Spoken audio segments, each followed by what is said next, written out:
नमस्कार दोस्तों, मैं हूं Karuna Goswami news with Karuna ji channel से। आइए हम लोग बात करते हैं। वैसे तो इस चेहरे को पहचान कराने की कोई ज़रूरत नहीं है, बट फिर भी हम बता देते हैं। ये जो बीमारी थी काले कानून के रूप में, जो कल संसद में वापस की गई, जितना योगदान सभी बॉर्डर्स पे बैठे हुए किसानों का और पूरे देश के समर्थन मिल रहे सभी किसानों का, जितना योगदान उनका है उतना ही योगदान इसमें आपका भी है। आपका भी बहुत बहुत धन्यवाद। कल जो बिल वापस हुए वो काले बिल थे, काली नीयत से लाए गए थे और काली नीयत से ही लागू किए गए थे। और जब काली नीयत का पर्दाफाश हुआ तो काली नीयत से ही वो बिल वापस लिए गए। और ऐसा क्यों कह रहे हैं, काली नीयत से बिल वापस ऐसा ले मैं रहे हैं? इसलिए कह रहा हूँ कि कल आपने लोकसभा की भी कार्यवाही देखी होगी, जी जी। राज्यसभा की भी कार्यवाही देखी होगी। 1 मिनट भी कार्यवाही को चलने नहीं दिया गया। अगर कार्यवाही चलती तो 750 किसानों पर भी सवाल पूछा जाता, लखीमपुर में जो किसान कुचले गए उन पर भी सवाल पूछा जाता, 55,000 जो मुकदमे किसानों पर हैं उन पर भी सवाल पूछा जाता, जो करनाल में सर फोड़ दिए गए किसानों के उन पर भी सवाल पूछा जाता, एमएसपी पर भी सवाल पूछा तो जाता। आपको क्या लगता है कि सरकार डर गई? बिल्कुल। सरकार जो अपने इस फैसले को मास्टर स्ट्रोक बता रही है, बेसिकली वो डर का एक स्ट्रोक है। कई बार आपने देखा होगा कि जब मरीज की हालत अति गंभीर हो जाती है तो उसे बिजली के वो दिए जाते हैं, झटके। झटके दिए जाते हैं। तो बेसिकली ये डर का स्ट्रोक है। अब उत्तर प्रदेश में ये इन्होंने जाना शुरू किया तो उत्तर प्रदेश के गांव में इन्हें घुसने नहीं दिया गया, शहरों में इन्हें सभा नहीं करने दी गई। तो इन्होंने सोचा कि हमारी जो गलत नीति है और जो हमारी नीयत है, काली नीयत, उसको हम लोगों तक पहुंचा ही नहीं पाएंगे, सभा लोग करने नहीं देंगे, तो फिर हम अपना जो है एजेंडा चलाएंगे कैसे। तब इनको बहुत अच्छी खासी तरीके से ये समझ में आ गया। इसलिए इनकी दिव्य आत्मा जगी एक दिन मोदी जी की, और आकर के उन्होंने जो है इन बिल को वापसी करने का ऐलान किया। सिर्फ बिल को वापसी करने का ऐलान, एमएसपी पर कोई चर्चा नहीं की इन्होंने। थोड़ा आप थोड़ा सा एक बार एमएसपी और समझा दीजिए। हम लोग बहुत लोगों से बात करते आ रहे हैं और पूरे 1 साल से ही बात चल रही है कि किसानों को एमएसपी भी चाहिए, लेकिन बहुत सारी जगह कंफ्यूजन्स भी हैं कि आप तो एमएसपी पर कभी बैठे ही नहीं थे। तो क्या आप एमएसपी पर बैठे थे? सवाल पहले ये होता है कि क्या आप एमएसपी पर भी बैठे थे या नहीं बैठे थे? आप अभी अपना कैमरा लेकर के बाहर जाना इंटरव्यू करने के बाद, तो यहाँ धरना स्थल पर बैठे हुए किसान इस बात की गवाही नहीं देता है, हमारे बैनर पोस्टर भी इस बात की गवाही देते हैं कि हम जिस दिन आए थे उस पहले दिन से, ये रिकॉर्ड में, रिटर्न में है, सरकार से जब बातचीत शुरू हुई पहले दिन से हमारी 2 मांगे थी। पहली मांग थी कि ये जो काले कानून जो किसानों की बगैर सहमति से लाए गए, इनको सरकार वापस ले और एमएसपी का गारंटी कानून बनाए। इन्हीं के साथ जुड़ी हुई 2 मांगे थी। एक बिजली अमेंडमेंट बिल था, एक पराली का था। अब साल भर जब ये आंदोलन चला, जो हमारी अब 6 मांगे हुई, बेसिकली वो मांगे नहीं हैं, वो हमारे सरकार से सवाल हैं। क्या एक 750 किसान जो शहीद हुए उनको मुआवजा मिले, सवाल है। एक ये छोटा सवाल नहीं है, बड़ा सवाल है। प्रधानमंत्री जी ने कहा, कल हमसे सवाल पूछा गया, ये कहा कि प्रधानमंत्री जी ने बिल वापस ले लिए तो आपको ढोल नगाड़े बजाने चाहिए थे, प्रधानमंत्री जी को बधाई देनी चाहिए थी। मैं प्रधानमंत्री जी से कहना चाहता हूं कि प्रधानमंत्री जी, आपके घर में जश्न का माहौल होगा, आपके शहर में जश्न का माहौल होगा, लेकिन हमारे शहर में अभी भी मातम छाया हुआ है। 750 किसान जो हमारे शहीद हुए, उसका दर्द, उसका दुख अभी भी हमारे जहन में है। जब तक एमएसपी का गारंटी कानून नहीं बन जाएगा, जो 55,000 किसानों पर मुकदमे वापस है वो मुकदमे वापस नहीं लिए जाएंगे। हजारों की संख्या में जो ट्रैक्टर कैद हैं, वो जब तक ट्रैक्टर नहीं छूटेंगे, जब तक अजय मिश्रा टेनी को जेल नहीं भेजा जाएगा, तब तक यहां हमें खुशी नहीं मिलेगी। और प्रधानमंत्री जी ने कहा कि भाई सकारात्मक पहल हम करना चाहते हैं। प्रधानमंत्री जी, अगर आप सकारात्मक पहल करना ही चाहते हो तो एमएसपी का गारंटी कानून बनाओ। क्यों? क्योंकि एमएसपी ही एकमात्र वो चाबी है जो इस भारत के किसानों के भविष्य का ताला खोल सकती है। क्यों एमएसपी ही क्यों तो चाहती एक है? चीज मैं आपको बताऊं, अभी हमने जो लड़ाई जीती, वो हमने लड़ाई इस देश के 98%, 98% लोगों की लड़ाई जीती, आम लोगों की। यदि ये बिल लागू होते तो इसमें 98% लोग, आप भी उसमें प्रभावित होते, क्योंकि जो चीज 10 रुपए में आज खरीदते हो वो 100 रुपए में खरीदनी पड़ती, तो आपकी भी तकलीफ होती। आपकी भी लड़ाई हमने जीती है। किसानों की लड़ाई अभी बाकी है और वो है एमएसपी, न्यूनतम समर्थन मूल्य। क्यों? क्योंकि जब किसान के खेत में मान लीजिए टमाटर तैयार हो रहा है, जब टमाटर उसका तैयार हो रहा है, वही किसान जब टमाटर खरीदने जाता है तब तो वो 40 रुपए 50 रुपए किलो खरीद के लाता है। अभी तो न्यूज़पेपर में 2 दिन पहले आया था 100 रुपए। हाँ, वो तो कल की बात है, मैं आपको परमानेंट की बात बता रहा हूँ। एक सवाल आपसे भी पूछूंगा, आप बहुत पूछते हो सवाल, एक मैं आपसे भी पूछूंगा। लेकिन जब किसान के खेत में वो टमाटर तैयार हो जाता है और जब बिकने की बारी आती है तब उसका टमाटर बिकता है 2 रुपए किलो और 2.5 रुपए किलो, और वो खरीद करके ले जाता है। और वही टमाटर फिर जाकर के बाजार में कितने रुपए में बेचा जाता है? 30 रुपए 40 रुपए में। अब एक सवाल छोटा सा मैं आपसे पूछूं, आप पत्रकार बंधु हो, आपको चैनल से सैलरी देते हैं, तनख्वाह देते हैं, तभी आप काम करते हो। अगर आपका एग्रीमेंट भी होता है कि 3 साल का एग्रीमेंट, 4 साल का एग्रीमेंट, अगर चैनल आपको कहे कि भाई इस बार हम तनख्वाह आपको 30,000 थी, हम 25,000 देंगे, अगली बार फिर 5,000 कम कर दे, फिर 5,000 कम कर दे, काम करोगे आप? कितने दिन काम? बिल्कुल नहीं, हमें भी घर से परिवार चलाना है। नहीं कर सकते हो ना।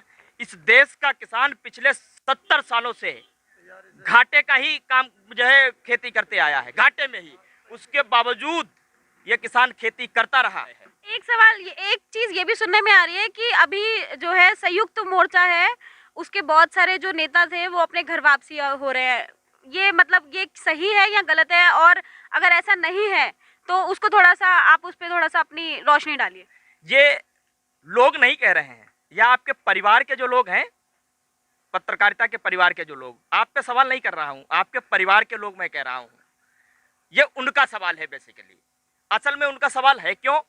क्योंकि लगातार 1 साल तक उन्होंने खूब टेबलें बजाई। हमारे घर में हमारी माँ इतना सुंदर पोछा नहीं लगाती है जितनी अच्छी तरीके से चैनल्स में बैठे हुए पत्रकारों ने जो है इस देश के किसानों का भट्ठा बैठाने में जो है नरेंद्र मोदी की चापलूसी की, सरकार की चापलूसी की।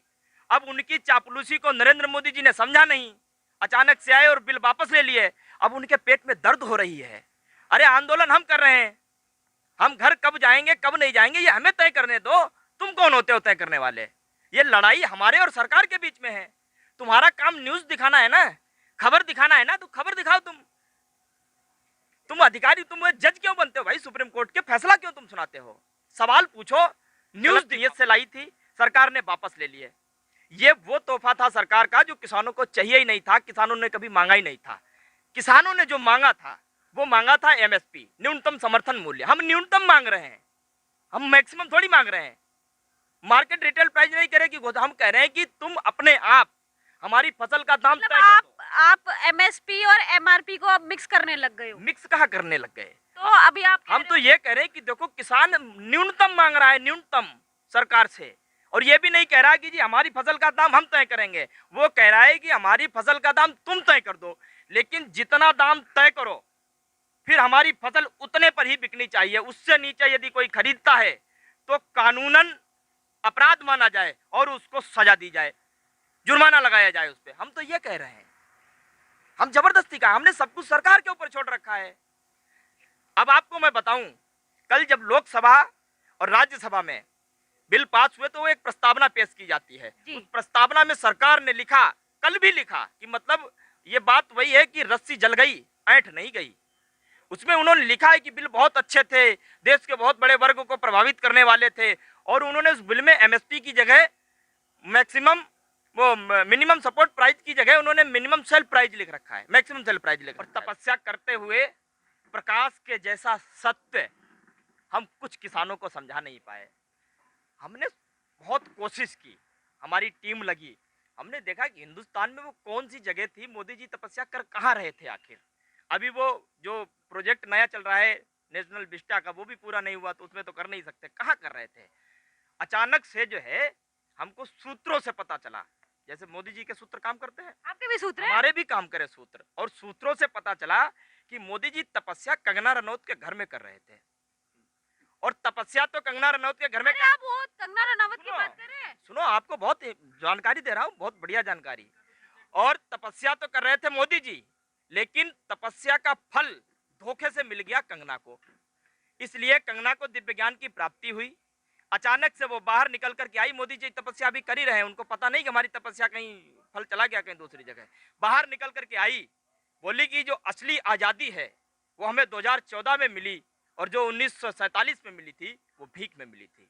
लेकिन उन्होंने तो मूवी बना दी है रानी झांसी पे, उसका मतलब वो किस लिए मूवी बना दी है और बायोपिक पे, और उसके बाद 2 अवार्ड भी ले लिए। हमको लगता है कि एक्टिंग कैसे होती है, एक्टिंग होते हुए देखी कि नहीं आपने कभी? नहीं, हमने नहीं देखी। नहीं देखी है ना। एक्टिंग मोदी जी भी करने में बहुत माहिर है, और कंगना रनौत तो जो है मोदी जी की डैश डैश डैश आगे, आप समझ लेना वो उनसे भी आगे हैं। तो एक्टिंग कैसे होती है और एक्टिंग का क्या खेल होता है वो आप बहुत अच्छी तरीके से जानते हो। और चरित्र एक चीज होती है, एक वर्ड होता है चरित्र, उसका हनन जो है कोई करता नहीं है, इंसान स्वयं उसका हनन करवाता है अपना। किसने किसका किया और किसने करवाया, ये मुझे लगता है कि जिसने किया और जिसने करवाया बहुत अच्छी तरीके से समझता है, जो उनकी वो बहुत तेज है। हम लोगों को आज तक ये पता ही नहीं था कि हम खालिस्तानी है, पाकिस्तानी है। उन्होंने हमें ये बताया, तब जाके तो हमें पता चला कि हम खालिस्तानी और पाकिस्तानी है। उन्होंने नरेंद्र मोदी जी को एहसास इस बात का करवाया। बोले नरेंद्र मोदी जी तुम 2015 में 14 में प्रधानमंत्री ही नहीं बने, इस देश में 2014 से पहले जितने भी स्वतंत्रता सेनानी हुए वो सब अव्वल दर्जे के बेवकूफ थे, अकेले इंसान तुम ही तो हो। और 2014 में सृष्टि ने एक अकेला इंसान बनाया ही तुम्हें है। मोदी जी को यह भी बताया उन्होंने। आप क्या उनको कम समझते हो? अरे तिवारी जी, ये जो गांधी जी हैं, आज आप मोदी जी ने जितने भी कार्यक्रम चलाए स्वच्छता अभियान के, उसमें गांधी जी की ये पूरी तस्वीर भी नहीं ब्रांड है। एम्बेसडर नहीं। आज सुनो तो, गांधी जी की हम मोदी जी नहीं, हम झूठ नहीं बोलते हैं। चलिए आप ये- सच्ची सच्ची बता हाँ, दीजिए। ये जो तस्वीर दिख रही है आपको, ये आपको उनके कार्यक्रम में ये पूरी तस्वीर नहीं मिलेगी, सिर्फ चश्मा मिलेगा। एक चश्मे में स्वच्छता लिखा हुआ मिलेगा और एक चश्मे में अभियान लिखा हुआ मिलेगा। तो गांधी जी के चश्मे को ही छोड़ा है। तो आज की जो युवा पीढ़ी है उसकी जहन से इन्होंने गांधी जी की छवि गायब करने की कोशिश की। आने वाली पीढ़ी सवाल पूछेगी हमसे, बोले जी ये चश्मा किसका है, हम उसे बताएंगे गांधी जी का, वो पूछेगी गांधी जी कौन है। तो इन्होंने जो है गांधी भी बनने की कोशिश की, इन्होंने भगत सिंह भी बनने की कोशिश की, चंद्रशेखर आजाद भी बनने की कोशिश की, वो सब तो ये बन नहीं पाए। और इन्हें जो नहीं बनना था वो बन गए। ये 750 किसानों के हत्यारे बन गए। देश का पहला ऐसा, विश्व का पहला ऐसा प्रधानमंत्री जिसके ऊपर 750 किसानों के हत्या का जो है दाग लगा हुआ है। ये दाग सदियों तक मिटेगा नहीं। और इस दाग में सिर्फ भारत सरकार ही नहीं, उत्तर प्रदेश सरकार भी बराबर की हिस्सेदार है। और उत्तर प्रदेश सरकार और भारत सरकार को इसका खामियाजा भुगतना पड़ेगा। आज नहीं तो कल